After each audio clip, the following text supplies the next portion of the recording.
I think husbands and wives, we both have to do it. But everybody keeps thinking when we say submission, it's the wife. No, I think that's on both sides of the table. Right. And I think what it looks like now, or what it is not about, like you said, we're walking behind each other and I speak when he says speak and I do what he says. No, it's like you're meeting each other in the middle and you're working together. Like, it's not like it's what he says goes and it's what I says goes. No, we actually are going to sit down with each other and we're going to submit our thoughts on your feelings. Like, this is how I feel, and he can say, this is how you feel now. Let's find a middle ground and let's agree somewhere. And you can agree to disagree. Like, you and I cannot agree on something. Right. Like, you don't like this, and I'm like, okay, we don't like it, so how can we make it work? That is what it should be. That's what it's really about. Not, I'm following him, or I only listen to what he says, and no, it's not supposed to be like that. No, we're supposed to do it together. It's teamwork. It's really like teamwork, and I think somebody got to allow somebody to lead sometimes, and then switch the role and allow somebody else to lead it sometimes. You have to. It can't just always be somebody leading, and one person's always the follower. That's not equal. And marriage is supposed to be, you become one when you get married. So, it doesn't say one becomes higher and you become, no, it says the two become one. And I think that's where their submission comes in. You two have to submit to each other to become one. And so once you become one, like I said, you work things out. You just can't always say, well, it's not going to be that way, and if you don't like it, then, oh, well. I'm out. Right. People can... No, that's not the way it's supposed to be. So right. I hope I explained that. No, you did. You did a good job. Okay. Now, with that in mind,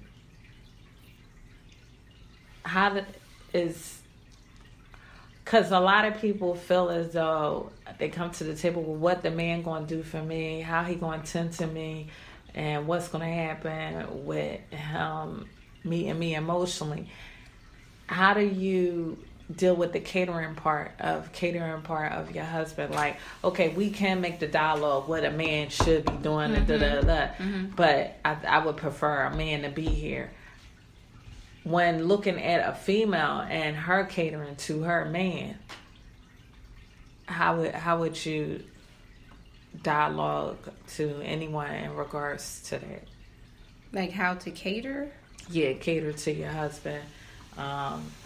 Or how do you make it appealing? Or... Well, you got to know your husband. And you have, he should know what you like and you know what he likes. Okay. And don't have these false expectations. I think people get married and on the hopes of changing people. Understand what you have. He is who he is and you are who you are. And you're not going to change you're not going to change a person. That person may gradually mature in certain areas and grow in certain areas, but an overall change is not going to happen. So I think the first thing is to know your mate. Some people, they get upset like, well, he doesn't do this and he doesn't understand. Okay, that's not new because he was always like that. Right. And the same thing with guys, like, she don't do this, and I want her to, cook every night, and I want her to dress up and swing from the chandelier. She didn't do that in the first place. But you think now that she has your last name, all this miraculous stuff. So, no, once you know your spouse, and then you'll know how to meet their needs and how to, satisfy them. And it does change from when you guys were just, especially if kids are involved, then you have to adjust to your environment. Okay. So you have to cater to your husband based on what his needs are, which could be different from when you guys were single. And now, if your husband was working every day in the office, and you're working, you're both probably tired. So you got to find a day where you're not tired. You can probably, or that evening if you get home early, you try to cater to each other based on your needs, what your husband needs or what he wants, and then try to give him that. And it's just you have to think about, and it's about the person. You can't be selfish and think about what you want to get out of that night or whatever that day. You're going to get, it'll be what you want when your mate is happy. Just like if you and your boyfriends and husbands know, if your wife is happy or your girlfriend is happy, oh, honey, your night gonna be the bomb.com. Right. You know, like, you don't even have to wonder what she gonna do. If you made sure that if you spoiled her, whatever you gave her, you're gonna reap the reward, you know. So know your mate and try to meet them where they are and give them what they need. And being married with children is in order to satisfy, you gotta plan accordingly. Can't be sporadic. When you were single and it was just us. Right. Do you enjoy catering? I do. I am, well, you know me, by nature I'm a caretaker. Right. So I enjoy taking care of people and making Right. sure that people are happy and satisfied. But I do like catering too. It's a sexy thing. Because you could do it in a way, you don't be no maid, but you could do it in a way where it's appealing and, you know, and your husband enjoys it. And, you know, they just like we like to have our feet rubbed sometimes and waited on, so do they. And right. what makes it, why wouldn't they deserve it if we asked for it? Right, you know? right. If he playing his part, why not play right. your And part? I know some women are like, I'm not going to do that. I'm not waiting on no man bringing him no plate. Why not? Exactly. It's not like you have to do it every now and then. It's like, this is for you. If he'll buy you a piece of jewelry and take you on a vacation, he don't have to do that, but Right. he knows you. Right, he knows you like it. So what's wrong with giving him a little something that he may like to make him feel, you know, like the king that he's supposed to be? Right. So Right. Now you say king is with society in the way they downplay the man. Is that key in the relationship? Making a man know, like affirming who he is and emotionally and mentally. So that's how they'll function better. Because it's already difficult in society for a man, and then a black man, right. It's even more difficult. Right. Even as African, you know, as black women, like, you know, it's hard being a woman, and then we have two things. Right. Okay, so when you have a man, they have the same issues as well. And so I think they function better as husbands, as fathers, if we make sure and affirm that, you know, give them that encouragement. You are a strong man, and you can, you know, they need to hear that. Your sons Right. need to hear it. If you Right. want your son to grow up to be this man that's going to be a leader and make a difference, you have to raise him like that. So just with your husband, you have to encourage him like that. Because when he goes out into the working world, he has a strike against him already. He could be the most educated. He could be a doctor. If you don't have his scrubs on, they're going to look at him like, I wonder who this black man is. And he could be more educated than the person that's guessing. Right, that's true. But yet they're going to look at that outward appearance and the color of his skin, and then he's a male. So they need us just as much as we need to hear from them that we are beautiful, our natural hair. Just men need to do the same thing as women. Right. Like, you know, let us give us back, fill us up, and we'll fill you up. We have to fill each other up with those encouragements and letting them know that he's strong, he's determined. You're a wonderful husband, wonderful father, especially if he is there. Let's not lie to him, because if he's not doing it, if he's not doing it, we have to say, sweet, let me talk to you for a second. Right. I love you, but I'm going to need you to get up on it, you know. Right. But I do believe that that's okay for us to do. Right. And men need to do the same thing as well. We need to hear we're beautiful, you're a wonderful mother, and, you know, encourage each other daily in your relationships. Because the world, once you go out, the world will break you down. So if you don't have anybody, you have each other. What good is it going to do if you break each other down in the house and then you go outside? Yeah, it serves no purpose. No. Like, for you to be in that relationship, Yes. it's more toxic Yes. than beneficial. Yep. Now, you talked about encouraging your son. We'll roll over into the mother role. You talked about encouraging your son. Is there a balance that you have to have when grooming kids successfully when it comes to encouragement as well as chastisement? Do you feel like, what do you do to keep yourself successful?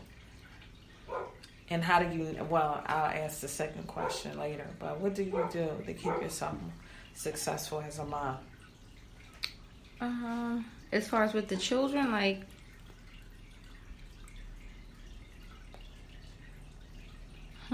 for myself, so I can be the mother that they need me to be. Prayer. I I gotta pray. Nothing wrong with that. Yes, I have to constantly pray, and I stay in my word because I need to remember God's word, because it helped me when I was young, it helped me when I was single, it's going to help me now, and I have to stay in that. And and I don't only read the Bible, like there are other books out there that, because I love the people call them self-help books, right? And I think that a lot of them are very beneficial, and I recommend there are things out there on how to raise children, different techniques, and I'm constantly reading, because just being a parent, you learn something new every day.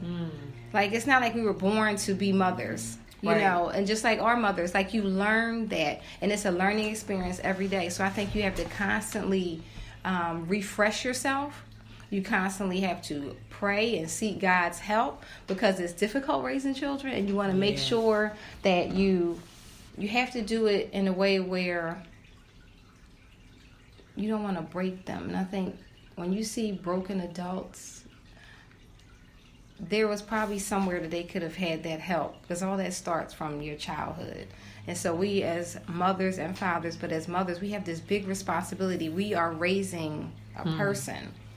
Yeah. And you want this person to affect the world in a good way. Right. So you have to be prepared. So constant,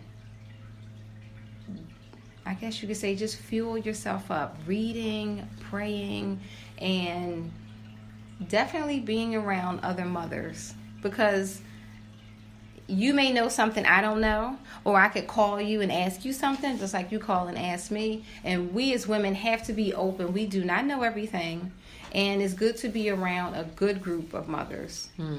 See, I said good group. Yeah. You can't be just like affirmed in the wrong way. Yes. Damage your kid. Yep. So damage your kid. That helps me, and to remember yourself. Like, sometimes we have to have time for ourselves. Getting your feet, going to get a pedicure, a manicure, or just hanging out with the girls. Like, we're better wives and mothers if we give ourselves a little love. Because sometimes we get so caught up in everybody else. Right. We don't buy ourselves things. We don't go shopping. When we go out, we're always picking something up for the kids. Right. Like, stop and go buy yourself something. Take yourself out to lunch. Don't go buy any snacks. Just go and get something you like. And that'll make you a better person every day for your husband and your children if you give a little bit back to yourself. Because we give out so much. It's like, go get your hair done and tell your husband, I'm going to go out this weekend, you know. You need it. How do you know you're doing a good job with your kids? They're like alive. Right now? They're alive. They are alive. But do they ever come back and say, like, Mommy, thank you, I love you? And they do. They constantly, are they affectionately? You know what? They to constantly tell me they love me. And like yesterday, you know, I had to talk to my kids because, like I said, we're raising an individual for the world, and they make mistakes. And so I tried to explain. We had an incident where I had to explain to them. Sometimes they could talk mean to each other. In general, you know, kids and siblings, and they want you out their room and they'll say something mean. And I sit down and have a conversation like, that's not the way you talk to one another. And this is your sibling. You know, you find kinder words to use. And they're upset and everybody's crying or want to. And she's mean. No, he's mean. And you just have to sit down. I'm sitting here like, okay. Let me explain. You can't say that, and I understand you're upset. So you have to teach your kids how to handle their emotions. Mm-hmm. You can't just... And I always go back to when they're adults. My daughter always say, you always know the answers. No, I'm not. And you're always right. No, that's not true. I made mistakes just like you. You learn from your mistakes. My mom taught me, and now I'm teaching you. And... it doesn't make you a bad person because you made a mistake, because you want to learn from your mistakes. But I have to tell you what you did wrong, and then you have to figure it out. And then in the end, she'll hug you and say thank you, and then you see your kids do what you taught them. Then you're like, yes, I'm doing something right. Right. They still love me, so I must be doing something right. They're alive, and plus, you can see when other people come back and they tell you about your children. That's rewarding. That's rewarding, you know. I mean, every now and then they'll say, Naomi told me to shut up. I'm like, I'm so sorry.